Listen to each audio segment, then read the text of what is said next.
you have to, it's super important that you don't eat meat. Just stop eating meat. I mean it. Stop eating it.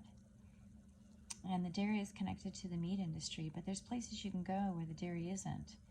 And the dairy is either vegan or they're not killing the cows. They're just using them for dairy and letting them live out their lives. There really are. There's places doing that, including Down to Earth here in Hawaii. And how you stay healthy, because I've proven it to myself. I do a lot of focus work, and so when I do focus work, I'll feel things, from other people. We're all connected, so I feel nauseous sometimes, or I feel tired, sluggish. I feel what I ingested, how it affects me. Like, let's say I have a diet soda. If I'm not doing energy work, I'm really connected in to spirits, and I've opened up my chakra a lot, and I've gone through the abyss, and I'm out on the other side right now. Some of you aren't. You get hurt when you go out and about, and especially if you're opening up, like me, to spirit. You get attacked if you're a whistleblower and you don't like what's going on. They're attacking you straight off.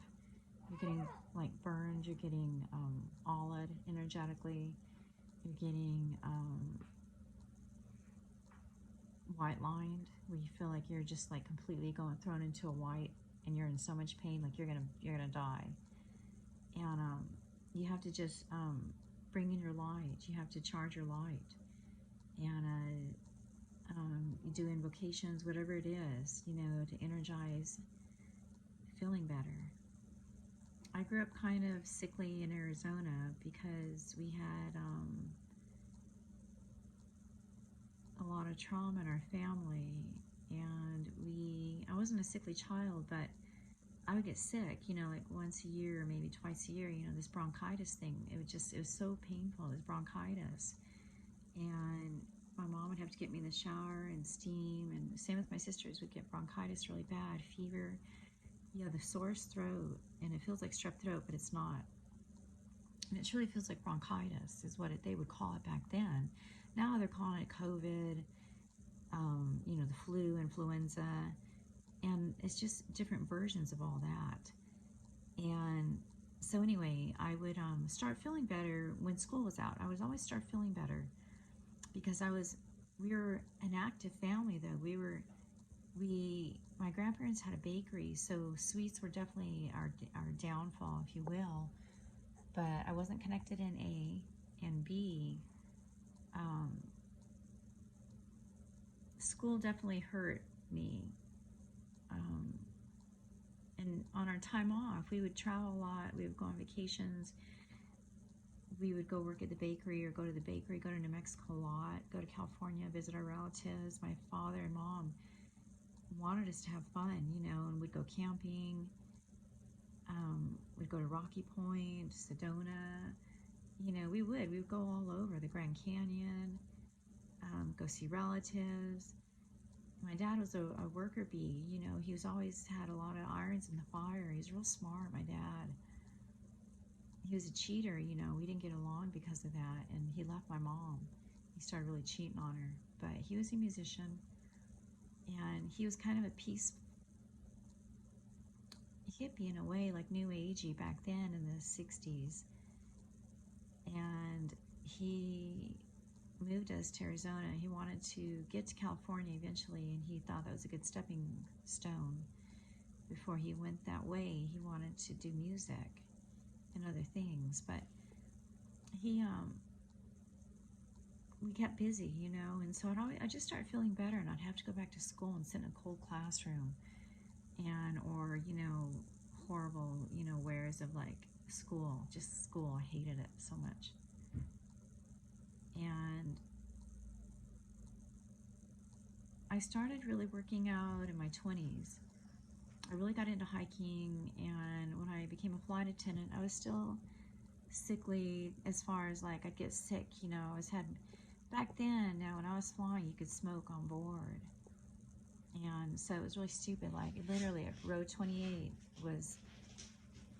and back was smoking, and 1 through 28 was non-smoking.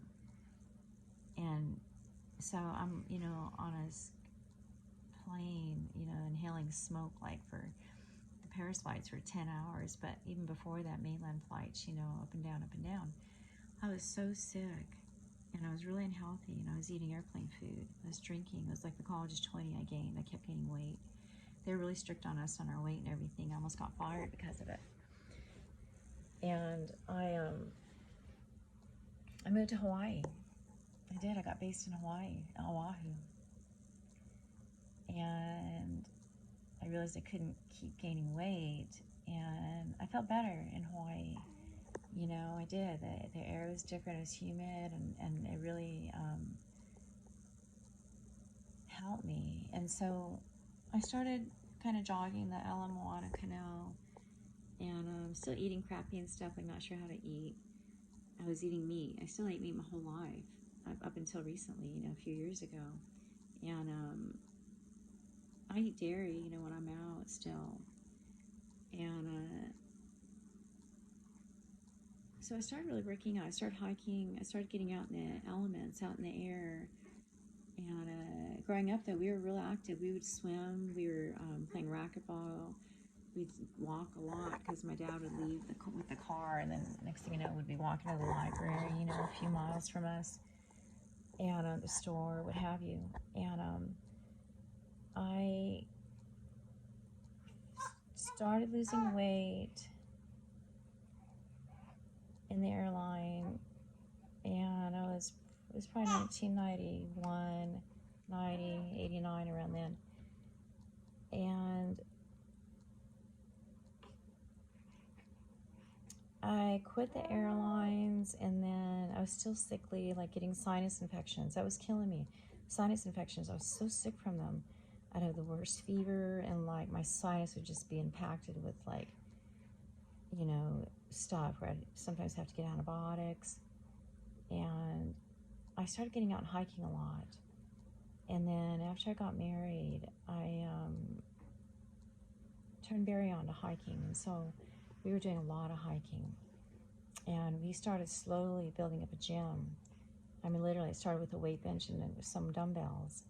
And then over the years, we bought really nice pieces, Cybex, you know, stainless steel equipment and stuff, and had a, you know, a $10,000 gym later on. And I started doing videos like P90X, things like that. Hiking Camelback, because we lived right across the street from it.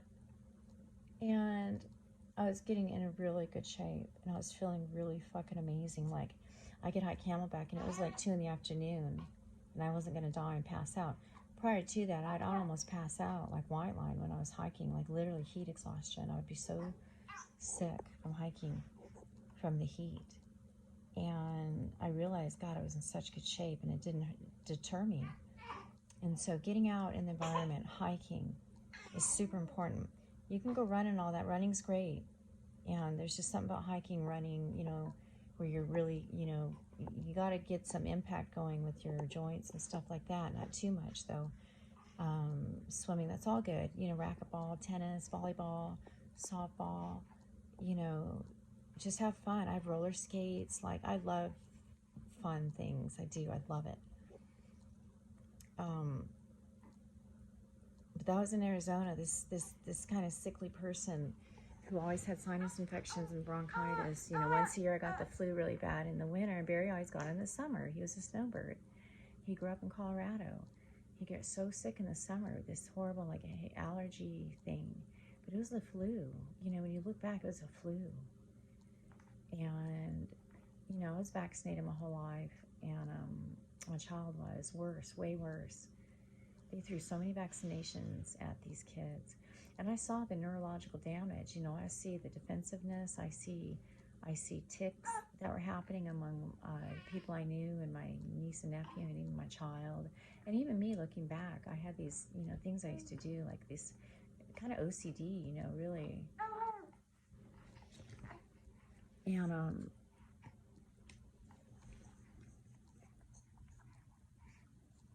just getting out, getting vitamin D.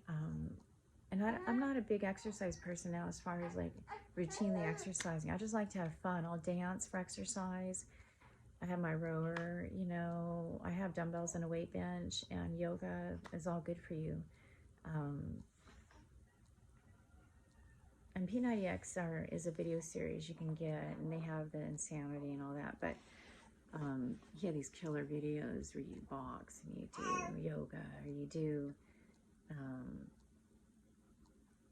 really targeting. And I have a hard time following routines like that, but I was getting in good shape, man. I was firming up, like the best shape of my life. And then I got busy as a casting director, so my health kind of took a... I really tried, you know, every morning to get up and hit the gym before I went in. I was working really long hours, like fucking long hours, like, so for years. And